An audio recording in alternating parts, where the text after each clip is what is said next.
Chapter 2, Our Hero.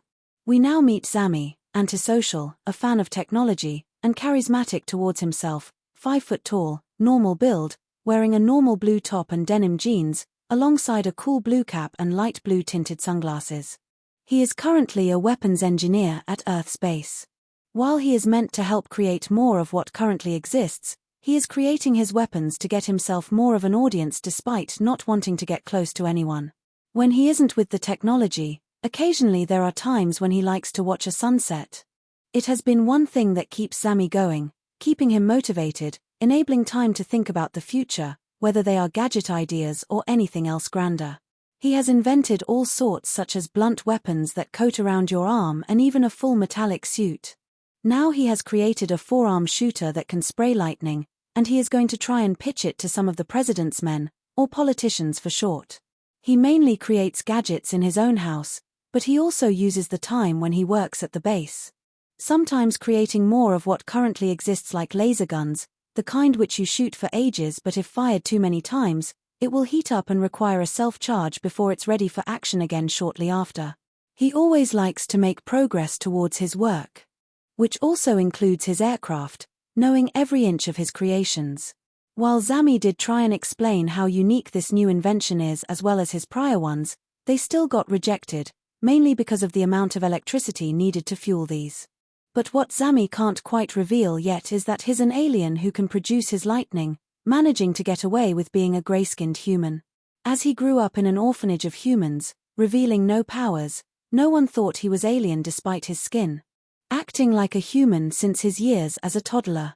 And so, he is now back to square one, and Zami is back at his table, surrounded by multiple gadget makers at their thick blue desks, sharing the same floor and wall color as everywhere else within the base, with their grayish greens. Zami sits down and wonders what to do next, but that is where his repetitive routine gets him down, being belittled by other people once again, in this case, one of the servicemen. What are servicemen, you ask? Essentially nearly every emergency service in one collective. The police, army, ambulance, and firemen all in one. They all wear a jade green bodysuit which is well armored with a belt to manage all their tools and a visor around the front of their head. There is one, however, who has been picking on him before, and Zami has had enough. And he grabs hold of his third and final invention and zaps the serviceman with it. Retron, the head of Earth security, witnesses this, gets hold of Zami and aims to throw him out. Retron, despite running on metallic prosthetic legs and a crutch, rushes Zami through the base, grabbing Zami around the shoulder while also hurt by the grip.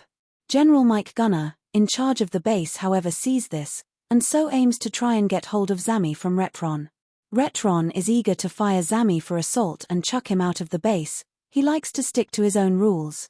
Not always liking Mike's slight bending of rules, but Zami's situation could be a misunderstanding. Mike and Retron are both in their 70s. Mike always wears a thick jumper and long sleeve with good body warmth alongside good boots, a bald head and a robotic hand. Retron, on the other hand, wears his old army uniform, full of medals, with shiny trousers, smart shoes which also suit outdoors, grey hair alongside a damaged eye with no pupil. Even though no one knows that Zami is an alien. Retron can almost see this in Zami, adding to Retron's distaste for Zami. Retron is not a fan of alien minorities. They caused Retron's injuries, taking away Retron's ability to fight, or at least reducing it significantly. Regardless, Mike nicely takes Zami from Retron.